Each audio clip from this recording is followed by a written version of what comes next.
11th class बर्बाद। 11th class को बर्बाद होने से बचाना है तो ये वीडियो जरूर देखना। अगर आप 10 से 11th में मूव किए हैं तो ये वीडियो आपके लिए है। How to start class 11th effectively. Class 11th में फेल होने से खुद को बचाना है तो क्या किया जाए। ऐसी बहुत सारी वीडियोस है जो अगर आप आज यूट्यूब पे टाइप करेंगे तो आपको मिल जाएगी। स्टूडेंट्स, हम जितने भी यूट्यूबर्स हैं, जितने भी आपके टीचर्स हैं, वो ऐसे वीडियोस क्यों बना रहे हैं आज? इसीलिए क्योंकि हम इस जर्नी को फेस कर चुके हैं और जब हम 10th से 11th में आए तो हमने भी ऐसी बहुत सारी प्रॉब्लम्स फेस की थी। एंड बीइंग योर टीचर्स, हमें लगता है कि ये हमारी रिस्पॉन्सिबिलिटी है कि आप तक एक करेक्ट मैसेज पहुंचाए और हमने जो एक्सपीरियंस किया है वो आप हमारे स्टूडेंट्स एक्सपीरियंस ना करें और हमारी जर्नी से सीख लें।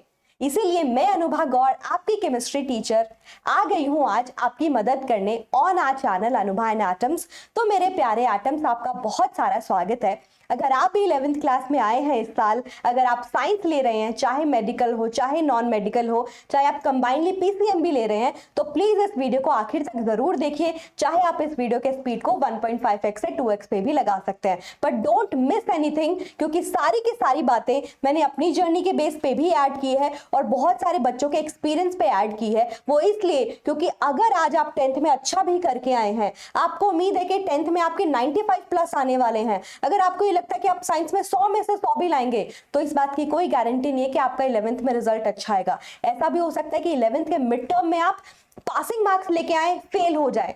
मैं आपको कोई भी ऐसी गलत तरीके से भड़का नहीं रही हूँ, डिमोटिवेट नहीं कर रही हूँ, मैं अपनी खुद की जर्नी बताती हूँ। मुझे 10th क्लास में साइंस में 100 में से 100 नंबर आया था और 11th क्लास का जो मिड टर्म होता है उसमें मुझे 70 में से, सिर्फ केमिस्ट्री की बात करती हूँ, 35 नंबर आए। And I was so heart broken कि जो बच्चा इतना अच्छा कर रहा था लाइफ में, उसका रिजल्ट ऐसे क्यों आया? क्योंकि मैंने बहुत सारी गलतियां की, मुझे कोई ढंग से गाइड करने वाला, बताने वाला नहीं था। बट आज मैं आपके लिए हूं और आपको सही रास्ता दिखाऊंगी कि एक परफेक्ट रोड मैप को अगर आप फॉलो कर लें आज से, क्योंकि अप्रैल आ गया है, आप स्टार्ट कर दो, तो आप जो है बहुत अच्छा करेंगे और आपका चाहे जेई का एग्जाम हो, नीट का एग्जाम हो, फोड़ोगे और 100% गारंटीड रिजल्ट लेके आओगे और एग्जाम को क्लियर करोगे। तो चलिए मेरे साथ इस वीडियो को शुरू करते हैं। साथ साथ ये जो चैनल है हमारा टेलीग्राम का, ये ज्वाइन कर लीजिए। इससे फायदा क्या होगा, कोई भी इंपॉर्टेंट वीडियोस आप मिस नहीं करेंगे, सारा कंटेंट आपको यहाँ पे मिल जाएगा और आपके पास डाउट पूछने का भी मौका होगा। बाकी के बच्चों के साथ भी हमारा डाउट ग्रुप भी है और मेरे साथ भी, ठीक है। ऑन दैट नोट, सबसे पहली बात इस रोड मैप में मैं आपको क्या बताना चाहती हूं वो है ये, जो गलती मैंने भी की वो है स्टार्ट अर्ली। कि अगर आप 11th क्लास में पहुंच गए हैं और आपको ये लगता है 10th क्लास में बोर्ड्स देके आए हैं यार, मतलब 2-3 महीने का लीवे तो है हमारे पास, फिर स्टार्ट कर लेंगे, ऐसा भी क्या हो जाएगा, 12th क्लास में बोर्ड्स देने हैं ना, थोड़ा टाइम तो सेव कर सकते हैं, ठीक है। और आपने स्कूल में भी जो टीचर ने पढ़ाया, दिमाग कहीं और है, बस थोड़ा बहुत लिख लिया, नहीं कोई कोचिंग किसी चीज पे ध्यान नहीं दिया। और जब आपके 3 महीने पूरे होते हैं तब आपको रियलाइज होता है कि जितना भी सिलेबस हुआ है आपको कुछ नहीं आता। स्टार्टिंग के कुछ चैप्टर्स आपका बेस बनाने के लिए काफी जरूरी थे और वो आपने मिस कर दिए।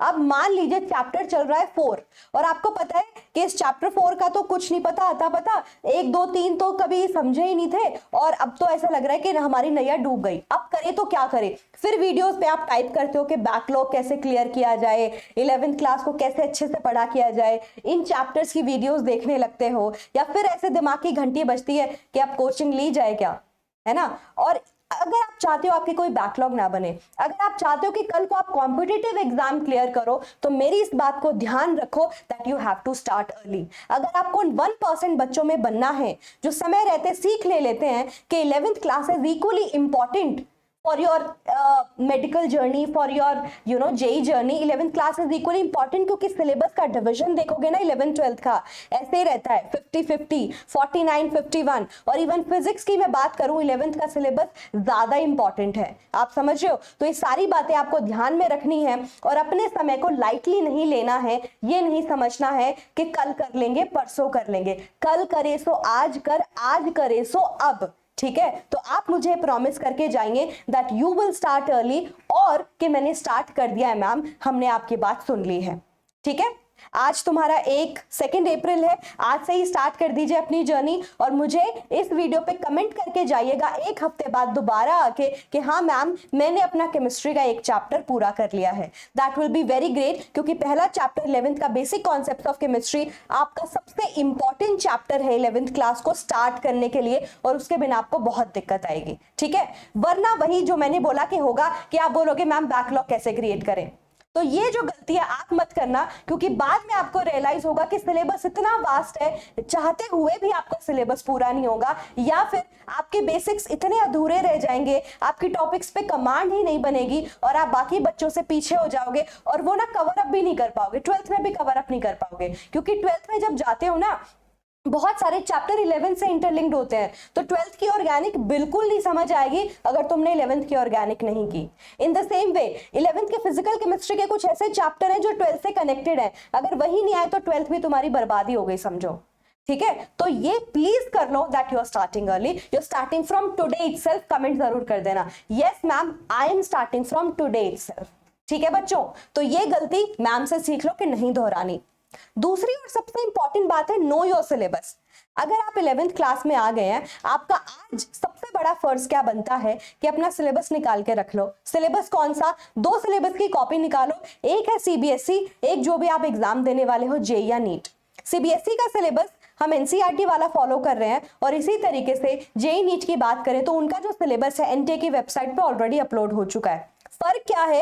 एग्जैक्टली वैसे आपका सेम सिलेबस रखा है, लेकिन अगर मैं एनसीईआरटी की बात करूं, पी ब्लॉक नाम का जो चैप्टर था 11th और 12th क्लास दोनों में था, वो एनसीईआरटी में अब नहीं मिलेगा रिवाइज होने के बाद, लेकिन आपका जेईई और नीट के सिलेबस में अभी के लिए तो आ रहा है। हो सकता है कुछ सिलेबस में चेंजेस आए जो आपको दिसंबर तक पता चले, बट अभी के लिए आ रहा है। तो इसलिए मैं बोल रही हूँ कि कोई आपको कंफ्यूजन ना हो, आपको आज ही ये काम करना है।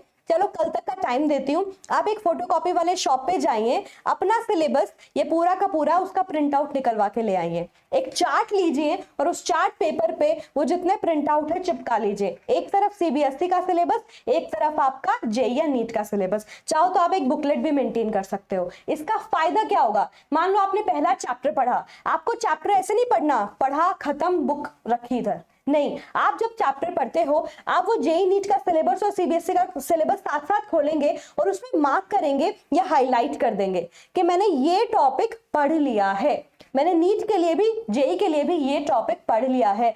तब समझे कि आपको सिलेबस समझ आ गया। अगर आप सिलेबस पे अच्छा पकड़ ले लेते हैं कि ये पेपर में आएगा, ये इंपॉर्टेंट है, ये आपको करना है, तो आप ऑलरेडी उन 1% बच्चों में आ चुके हो जो अंडरस्टैंड करते हैं। क्योंकि बहुत सारे बच्चे अंधाधुंध तरीके से सिर्फ मेहनत कर रहे होते हैं, ठीक है, मेहनत तो गधा भी करता है, बट गधे की कौन इतनी कदर करता है ना? गधे से ज्यादा कदर घोड़े की होती है, आप समझ रहे हो? तो मैं कहना क्या चाहती हूँ आपको, सिर्फ मेहनत करने से काम नहीं बनता, हम ह्यूमन बीइंग्स हैं, हमें स्मार्ट भी बनना पड़ेगा, और उस स्मार्टनेस के लिए सबसे पहला काम है अपना सिलेबस जानो। मैं आपकी सुविधा के लिए इसी वीडियो के डिस्क्रिप्शन बॉक्स में सबसे ऊपर आपका नीट का और जेईई का सिलेबस अपडेट कर देती हूँ, मैं आपको लिंक दे देती हूँ पीडीएफ का, क्लिक करोगे उसको डाउनलोड कर लेना।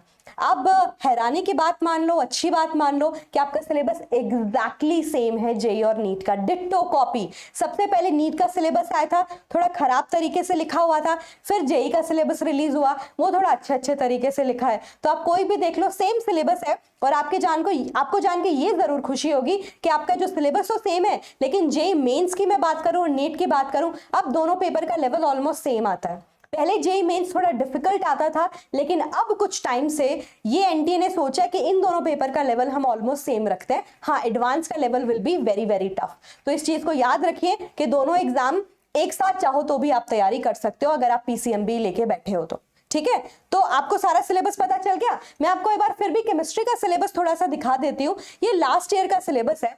इसमें हुआ क्या है बच्चों, थोड़ा बड़ा करें इसको, एक सेकेंड, ओके, एक मिनट। हाँ, ये देखो, ये बड़ा हो गया है हमारा, ताकि आप आसानी से देख पाओ। आपका सबसे पहला चैप्टर है बेसिक कॉन्सेप्ट्स ऑफ केमिस्ट्री, जो आपको पढ़ना है 11th में। दूसरा है structure of atom, classification of elements and periodicity. मैं सिलेबस को ध्यान से देखने के लिए क्यों बोल रही हूँ, क्योंकि आपकी एनसीईआरटी में स्टार्टिंग की हिस्ट्री वाला पार्ट भी है, लेकिन वो आपके सिलेबस से कट गया है, अब नीट में नहीं आएगा, सिर्फ आपके पीरियोडिक प्रॉपर्टीज पूछी जाएगी। स्ट्रक्चर ऑफ एटम में भी कुछ इनिशियल पार्ट है जो कट गया है। अब आपके जो बोहर मॉडल और उसके बाद वाली जो चीजें हैं ना वो ज्यादा इंपॉर्टेंट है आपके सिलेबस के लिए, इसीलिए एक सिलेबस पे पकड़ होना बहुत जरूरी है। केमिकल बॉन्डिंग आएगा, स्टेट्स ऑफ मैटर का जो चैप्टर है पहले आता था अब आपके सिलेबस से हट गया है। थर्मोडायनेमिक्स आएगा, इक्विलिब्रियम आएगा, रेडॉक्स रिएक्शन आएगा, हाइड्रोजन आपके सिलेबस से कट गया है बच्चों, एस ब्लॉक आपके सिलेबस से कट गया है, पी ब्लॉक अब आपके सिलेबस में है लेकिन एनसीईआरटी में नहीं है। आपको कहां से मिलेगा? एनसीईआरटी की वेबसाइट से आप इसको डाउनलोड कर सकते हो।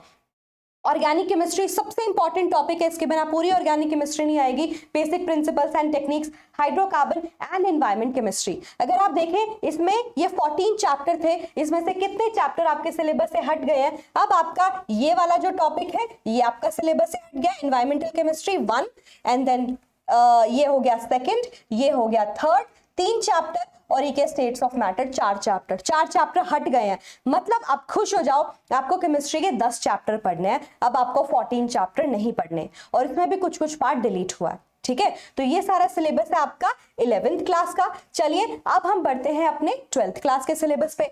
इसके अंदर पहले 16th यूनिट हुआ करती थी, अब इसके अंदर भी 4 से 5 यूनिट आपकी हट गई है। 10 यूनिट वहां पढ़नी है आपको, 11 यूनिट यहां पढ़नी है। इन टोटल आपको 21 unit overall 11th and 12th में प्रिपेयर करनी है केमिस्ट्री की। तो चलिए इसको भी बड़ा करके देख लेते हैं हम। सबसे पहला टॉपिक जो लिखा है सॉलिड स्टेट, वो आपके सिलेबस से कट गया है, उसको हटा दो। फिर आता है सॉल्यूशंस पढ़ना है, इलेक्ट्रोकेमिस्ट्री पढ़ना है, केमिकल काइनेटिक्स पढ़ना है, सरफेस केमिस्ट्री आपके सिलेबस से हट गया है, 2 चैप्टर हट गए। Principle and process of isolation of element, जिसको मेटलर्जी भी बोला जाता है, ये भी आपके सिलेबस से कट गया है, 3 चैप्टर कट गए हैं। पी ब्लॉक आपके सिलेबस में आएगा, डी एंड एफ ब्लॉक आएगा, कोऑर्डिनेशन आएगा, हेलो एल्केन हेलो एरीन आएगा, अल्कोहल फिनॉल एंड ईथर आएगा, एल्डिहाइड कीटोन कार्बोक्सिलिक एसिड बहुत इंपॉर्टेंट चैप्टर ऑर्गेनिक केमिस्ट्री का आएगा, organic compound containing nitrogen amines ये भी आएगा, बायोमोलिक्यूल्स भी आएगा, लेकिन पॉलीमर्स और केमिस्ट्री इन एवरीडे लाइफ अब आपके सिलेबस से हट चुका है। तो मैं इसको बाद में डिलीट भी कर दूंगी, ऐसे हटा के फिर ये पीडीएफ अपलोड करूंगी। तो 2 और 3 5 चैप्टर हट गए हैं, अब आपको 16 चैप्टर नहीं, अब आपको 11 चैप्टर प्रिपेयर करने हैं, यानी कि 10 चैप्टर 11th के और 11 चैप्टर 12th के, 21 चैप्टर आपके केमिस्ट्री के इस जर्नी में आपको करने हैं। समय से शुरू करोगे तभी पूरा होगा, और अब पेपर का लेवल चाहे बहुत मुश्किल ना है लेकिन इन डेप्थ सवाल पूछे जाते हैं, तो आपकी गारंटी है कि कम चैप्टर में एक एक लाइन आपको अच्छे से पढ़नी है। हालांकि एक एक्स्ट्रा टॉपिक भी ऐड हुआ है जेईई नीट में, that is practical chemistry. Practical chemistry में आपके ऑर्गेनिक और इनऑर्गेनिक जितने भी कंपाउंड साइंस होते हैं उनके डिटेक्शन से लेके जो सवाल आते हैं वो भी अब पूछे जाएंगे, तो अब आपको वो एक टॉपिक जरूर पढ़ना है। तो 21 chapter plus that 1 chapter is your chemistry syllabus. Detail syllabus you can see in your description. ठीक है, तो सिलेबस पे जरूर ध्यान रखना और आप इसको मार्क्स जरूर करते रहना। ठीक है बच्चों, चलिए अब हम आगे बढ़ते हैं। आई होप इतनी क्लैरिटी अब आपको मिल गई है। अगली बात है कि मैम आपने बता दिया, अब हमें सिलेबस समझ आ गया कि क्या करना है, हम उसका प्रिंट आउट लेके रखेंगे, हम आज से स्टार्ट भी कर लेंगे। बट आपको क्या लगता है, क्या हमें कोचिंग लेनी चाहिए या बिना कोचिंग के काम चल जाएगा? तो देखो ये एक इंडिविजुअल सवाल है। वैसे तो अगर आपको लगता है कि आप बहुत ज्यादा कंसिस्टेंट हो, दूसरी बात आपके स्कूल के टीचर्स काफी अच्छे हैं, काफी अच्छे तरीके से पढ़ाते हैं, तो डेफिनेटली आप आओ, सेल्फ स्टडी करो, पढ़ाई करो, मोर देन सफिशिएंट। बट सच्चाई की बात अगर मैं करूं तो मैं ये बता देती हूँ कि जैसे मैंने बताया कि टॉपर्स जो है ना वो भी 11th में अच्छी पकड़ नहीं हासिल कर पाते। तो आप मेरा ओपिनियन पूछोगे, मैंने स्टार्टिंग के 7-8 महीने कोचिंग बिल्कुल नहीं ली, और एग्जाम से जस्ट पहले नवंबर दिसंबर में मेरे को सूझी, फिर जाके मैंने कोचिंग स्टार्ट की, तब तक लेट हो चुका था, तब तक मेरी ऑलमोस्ट 11th बर्बाद हो चुकी थी। तो मैं यही बोलूंगी कि अगर आपको लगता है कि टीचर्स ठीक ठाक पढ़ा रहे हैं, लेकिन अगर आपको एडिशनल बेनिफिट मिल जाए किसी और कोचिंग के थ्रू तो बल्ले बल्ले हो जाएगा। तो अब आपको पता है कि जो बच्चे कोचिंग जाते हैं उनके पास और एक्स्ट्रा बेनिफिट होता है कि वो ज्यादा सिलेबस जल्दी कंप्लीट कर पाएंगे, एक डिसिप्लिन भी मेंटेन रहेगा कि घर पे हो सकता है हमको बहुत सारी डिस्ट्रैक्शन आए, हम सोचे सेल्फ स्टडी कर लेंगे बट नहीं हो पा रहा है, तो कोचिंग में जाओगे तो पढ़ाई तो करोगे ही करोगे। सिलेबस पे भी अच्छा खासा कमांड रहेगा। क्यों रहेगा? क्योंकि वो आपको यही चीज कराएंगे कि हाँ भाई ये पूरा हो गया, अब इस पे बढ़ते हैं, इस पे बढ़ते हैं, अब इस पे बढ़ते हैं। ठीक है, तो मेरा पर्सनल ओपिनियन ये है कि if you can afford definitely go for a coaching. ठीक है, अब बच्चे बोलते हैं कि मैम नहीं अफोर्ड कर सकते, तो आप क्या करो, आपके पास ऑनलाइन एक बहुत ही बड़ी और सबसे बड़ी प्लेटफॉर्म की बात करूं वो है ही हमारे पास, दैट इज यूट्यूब। आप यूट्यूब का सहारा ले सकते हो। बहुत सारे एजुकेटर्स यूट्यूब पे बहुत अच्छा कंटेंट प्रोवाइड करते हैं, और वो भी हर तरीके का कंटेंट। आपको एक चैप्टर के 10-12 लेक्चर पढ़ने हैं आसानी से, वो भी मिल जाएगा। आपको वन शॉट पढ़ना है 1-6-8 घंटे का, वो भी मिल जाएगा। आपको उसी वीडियो का 2 घंटे का लेक्चर चाहिए, वो भी मिल जाएगा। आपको क्विक रिविजन चाहिए, आपको आधे घंटे की वीडियोस भी मिल जाएगी। आपको क्वेश्चंस प्रैक्टिस करना है, वो भी मिल जाएगा। तो आपके पास इतना बड़ा सर्च इंजन है, आप उसका फायदा क्यों नहीं उठाते? आप प्लीज उठाइए। मैं 100% कोशिश कर रही हूं, आपको पता है चैनल नया है, बट मेरी पूरी कोशिश है कि इस चैनल पे आपको ये सारा का सारा कंटेंट जरूर मैं प्रोवाइड कर सकूं। ठीक है, तो ये बात होगी। अगर आप अफोर्ड कर सकते हो तो फिर आते हैं आपके पास 2 ऑप्शन, और वो 2 ऑप्शन क्या है बच्चों? वो 2 ऑप्शन आपको बहुत अच्छे से पता है। That first option is definitely offline coaching, दूसरा आता है ऑनलाइन कोचिंग, है ना? मैम कौन सी कोचिंग प्रेफर करें? अगर आप बोलते हो तो ऑफलाइन करें कि ऑनलाइन करें? देखो दोनों चीजों के अपने प्रोज एंड कॉन्स है, अगेन बच्चे टू बच्चे डिपेंड करेगा। ऑफलाइन में क्या है, आपका एक अच्छा रूटीन बन जाता है, और जो हम बोल रहे हैं ना स्टार्ट अर्ली, वो एक्चुअल में हो पाता है। आप ज्यादा डिसिप्लिन रहते हो क्योंकि टीचर आपके सामने है। और डेफिनेटली मैं अगर एक सच्ची बात बताऊं, जब तक आपके अंदर खुद आग नहीं है ना, तो हर एक चीज बेकार है। तो फिर आप क्लास में जाके बैठोगे भी ना, आपका दिमाग इधर उधर वैंडर करेगा, and then it won't give you anything. तो प्लीज रिमेंबर दिस कि खुद का self discipline is also very very important. ये तो बहुत जरूरी है, उसके बिना तो कुछ भी नहीं होगा कि हाँ मुझे करना है, मुझे कल को एग्जाम क्रैक करना है। ठीक है, ये बहुत जरूरी है। तो एक प्रॉपर रूटीन बन जाएगा, डिसिप्लिन हो जाओगे आप, अच्छी खासी वॉक भी हो जाएगी। इसी बहाने अगर पास में है तो आप वॉक करके जाइए। मैं हमेशा बोलती हूँ अपना कार्बन फुटप्रिंट थोड़ा कम करो, थोड़ा जितना भी अपनी तरफ से एनवायरनमेंट को बेहतर बना सकते हो जरूर बनाओ। छोटे डिस्टेंस के लिए साइकिल यूज करो, पैदल जाओ। ठीक है, तो मेक श्योर कि आप ये सब करो, तो थोड़ी बहुत एक्सरसाइज भी हो जाएगी इसी बहाने। और अगर मैं बात करती हूँ, आप एक अच्छे शहर से बिलोंग करते हैं तो बहुत सारे अच्छे ऑफलाइन इंस्टीट्यूट जिनका अच्छा खासा नाम है वो आप ज्वाइन डेफिनेटली कर सकते हैं। लेकिन कई बार अगर आप छोटी जगह पे होते हैं, वहां भी बहुत अच्छे अच्छे टीचर्स होते हैं। जैसे मैं खुद एक छोटे से शहर नारनौल से हूँ, हरियाणा के, और हमारे वहां पे कुछ ऐसे टीचर्स थे जो मतलब हम उनको देख के ऐसे हैरान हो जाते थे। आप समझ रहे हो क्यों? क्योंकि उनको इतनी डेप्थ में नॉलेज थी हर एक चीज की, वो ऐसे करके सॉल्व कर देते थे। तो ऐसा भी होता है कि कुछ अच्छे टीचर्स इंडिविजुअली पढ़ाते भी हैं। तो आप इस चीज के बारे में वेल रिसर्च कर लीजिए, अपने आस पड़ोस से, अपने दोस्तों से थोड़ा सा फीडबैक ले लीजिए, और फिर जाके अपना कोचिंग ज्वाइन कर सकते हैं। फालतू चक्करों की वजह से कोचिंग मत ज्वाइन करेगा, क्योंकि मुझे अपना टाइम भी याद है। There were certain classmates of mine, वो सिर्फ इसीलिए कोई पर्टिकुलर कोचिंग ज्वाइन करते थे क्योंकि उनको पता है कि ये पर्टिकुलर पर्सन उस कोचिंग में जाता है या जाती है। ठीक है, तो ऐसी गलती मत करिएगा, ये टाइम दोबारा नहीं आएगा। इस टाइम को अच्छे से यूटिलाइज कर लीजिए। ठीक है, अगर आप बोलते हैं कि मैम ऑफलाइन कोचिंग थोड़ा सा एक्सपेंसिव है, तो डेफिनेटली आप ऑनलाइन कोचिंग को भी एक्सप्लोर कर सकते हैं। आपको पता है there are certain platforms like Physics Wallah जो काफी अफोर्डेबल तरीके से आपको ऑनलाइन कोचिंग प्रोवाइड करा रहा है। देयर आर कोर्सेज जो 3-4 हज़ार में भी आपके लिए प्रोवाइडेड है, and there are good teachers as well. तो आप डेफिनेटली एक्सप्लोर कर सकते हैं। ठीक है, तो आपका कॉल होगा, बट मैं यही बोलूंगी कर लीजिए। एक न एक साथी आपको चुनना पड़ेगा। दैट साथी could be YouTube plus online, that could be YouTube plus your offline. इससे आपकी जर्नी आसान हो जाएगी और आप 11th को बर्बाद नहीं करेंगे, समय रहते उसको सुधार लेंगे। ठीक है, तो मेरी ये सजेशन मान लीजिए, जो गलती मैंने की वो आप मत करिएगा। मैंने बोला था मैं बिल्कुल ऑनेस्ट बात बताऊंगी आपको। ठीक है, चलिए आगे बढ़ते हैं। टाइम टेबल, मैम क्या टाइम टेबल बनाएं? हम स्कूल तो जाते हैं, बहुत सारे बच्चे खैर डमी स्कूल भी जाते होंगे। मैं हमेशा वैसे फेवर में नॉर्मल रेगुलर स्कूल के ही होती हूँ, क्योंकि एक स्कूल ना आपकी सोशल लाइफ के लिए भी बहुत जरूरी है, आपके मेंटल डेवलपमेंट के लिए भी बहुत जरूरी है। तो आप इस बारे में मेरा ओपिनियन पूछेंगे, मैं रेगुलर स्कूल को फेवर करती हूँ। आप एक प्रॉपर शेड्यूल फॉलो करते हैं, लाइफ में डिसिप्लिन तो आता ही है।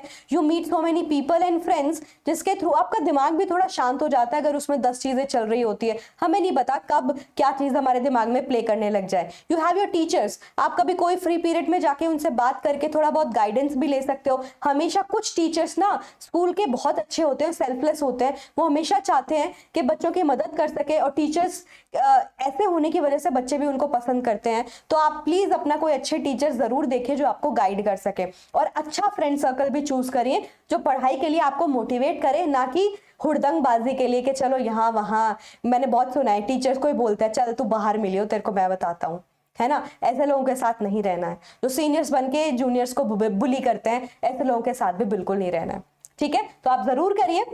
जब आप टाइम टेबल स्कूल का फॉलो कर रहे हैं, that could be like 8 o'clock से 2 o'clock, फिर आप घर आते हैं 3 बज जाता है, 3:30 बज जाता है, तो मैम हम कितने घंटे पढ़ाई करें? मैं ये नहीं बोलूंगी कि अभी स्टार्ट हुआ है तुम 12-14 घंटे पढ़ाई करना स्टार्ट कर दो, क्योंकि मैं नहीं चाहती आप 3 दिन 4 दिन बाद बर्न आउट हो जाओ, फिर बोलो कि मैम अब तो कुछ नहीं हो सकता, फिर तुम एक हफ्ता पढ़ाई नहीं करोगे, फिर तुम्हारी हिम्मत जागेगी, फिर तुम 2-3 दिन काम करोगे, तो ये जो साइकिल है एनीवे ठीक नहीं है।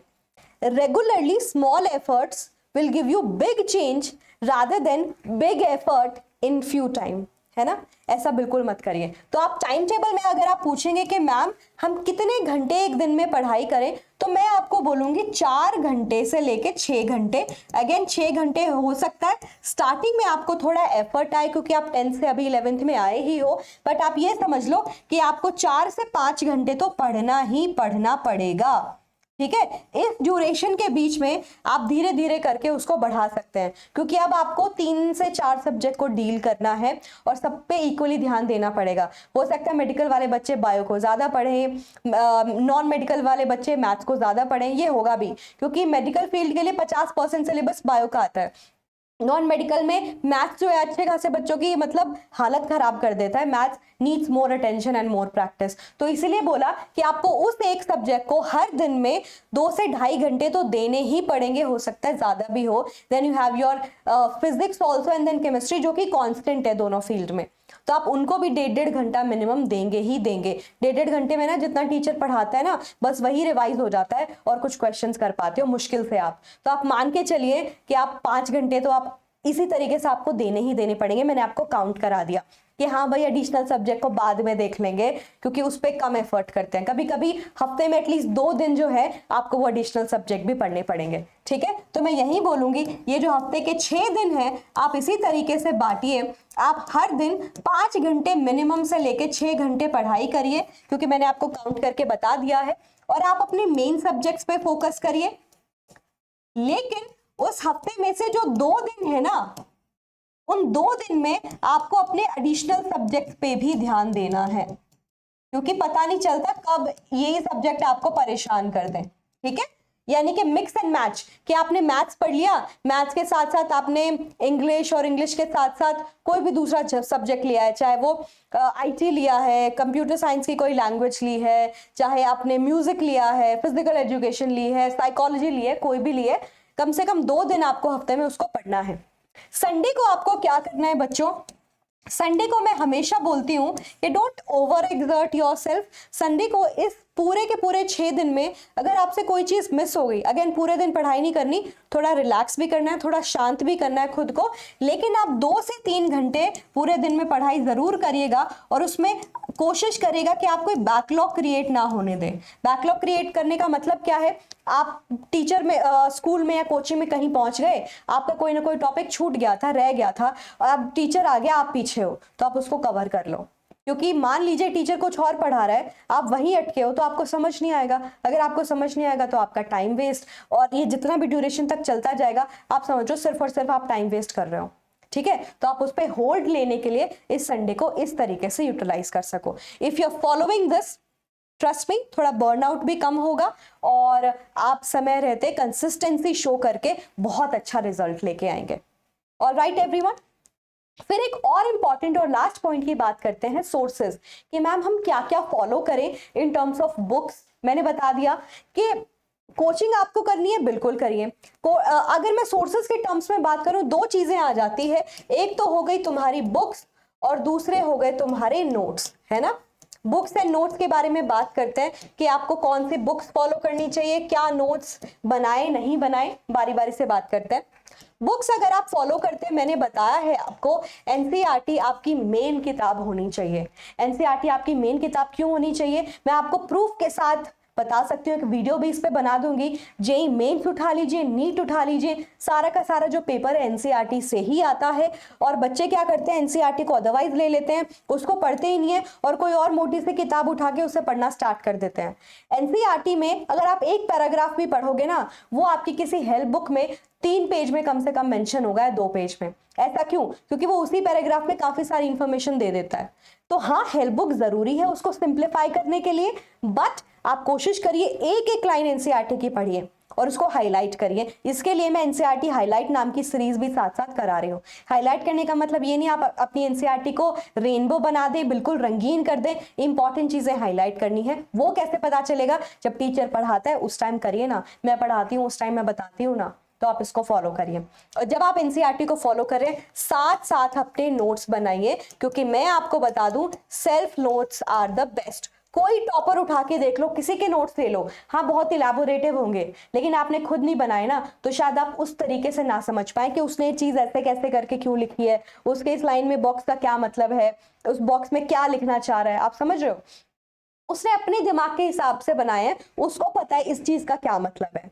ठीक है, शायद आपको ना समझ आए और आपको उसी नोट्स को पढ़ने में ज्यादा टाइम लगे, लेकिन जब आप खुद से बनाओगे तो उसका फायदा क्या मिलेगा आपको? आप खुद से लिख लिख के बना रहे हो, आपकी कॉग्निटिव एबिलिटीज और बढ़ेगी, आपके दिमाग को सिग्नल जाता है दैट दिस इज इंपॉर्टेंट। जब आप लिख के बनाते हो तो वो दिमाग उन चीजों को ज्यादा याद रखता है। इसीलिए आपको पता रहता है कि आपने इस पेज पे क्या लिखा था, आपको पता होता है इस पेज पे क्या इंफॉर्मेशन है। सोचिए आप एक किताब को 2-3 बार पढ़ लेते हैं, आपको याद आता है यार इस पेज पे ना ऐसे डायग्राम बना था, इसमें कोई ना कोई इन्फॉर्मेशन थी जो मैंने ऐसे मेंशन भी की थी और ऐसे स्टिकी नोट्स पे लिख भी दिया था कि इंपॉर्टेंट है।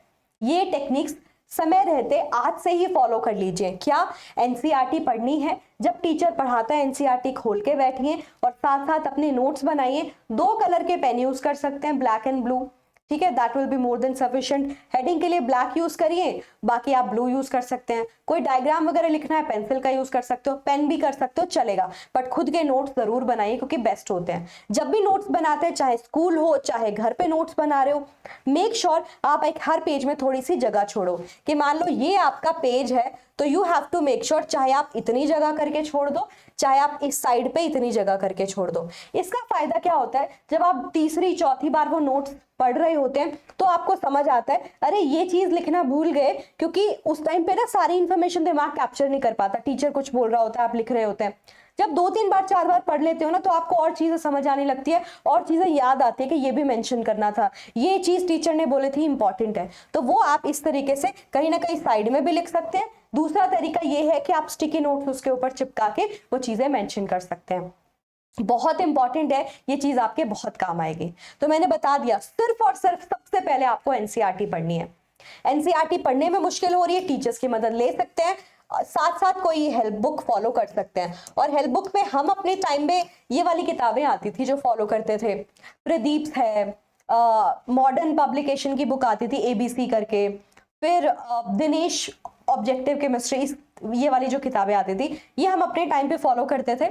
अगर आपको बहुत वास्ट तरीके से पढ़ना है कि मैम कल को एडवांस भी देना है और डेफिनेटली आप डिटेल्ड किताबें भी पढ़ सकते हैं। केमिस्ट्री की जैसे जेडी ली आती है, ऑर्गेनिक की ओपी टंडन आती है, अगर मैं फिजिकल केमिस्ट्री की बात करूं उसकी भी ओपी टंडन की बुक आती है, एन अवस्थी के क्वेश्चन बैंक आता है, बहुत सारे क्वेश्चन प्रैक्टिस जो आप इसके लिए ऑर्गेनिक फिजिकल केमिस्ट्री के लिए फॉलो कर सकते हो। ठीक है, तो ऐसे करने को बहुत सारा कंटेंट है, बट मैं हमेशा बोलती हूँ अगर आपको होल्ड बनाना है सबसे पहले एनसीईआरटी विद हेल्प बुक्स। अगर आप उसको आसान बनाना चाहते हो तो फॉलो करो, एक ही लो, 10 किताबें मत लो।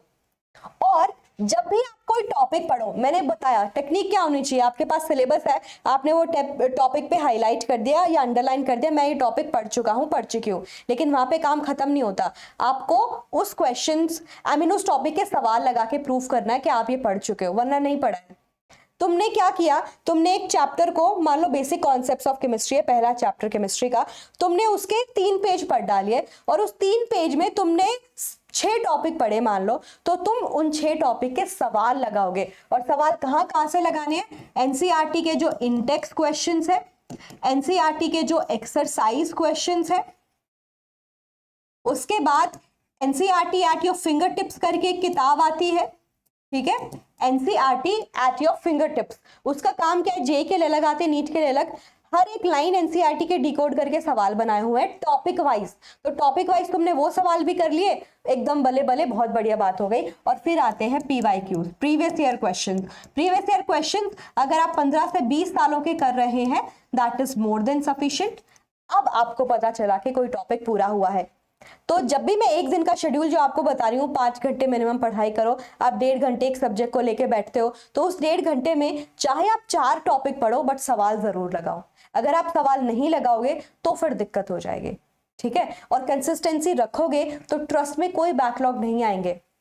Don't be those 90-95% students, be that cream 1% to 5% वाले स्टूडेंट्स जो लाइफ में अच्छा करेंगे, बिकॉज आपको अपना गोल पता है। इट्स लाइक मछली की आंख, और मुझे पता है कि मेरा निशाना कहाँ जाना है, और मैं नहीं भटकूंगा, मैं नहीं भटकूंगी, क्योंकि ये सबसे ज्यादा जरूरी है। आप किसी न किसी डिस्ट्रैक्शन में पड़ जाते हैं। डिस्ट्रैक्शंस कुड बी दैट प्यार मोहब्बत, मैं ये नहीं बोलती कोई खराबी है, बट डेफिनेटली एक ट्रुथ की बात बताऊं, इस टाइम की जर्नी में अगर आप लोगों से भी मिलते हैं, दोज फीलिंग्स, अफेक्शंस, वो जरूरी नहीं है कि 10 साल बाद भी सेम रहे।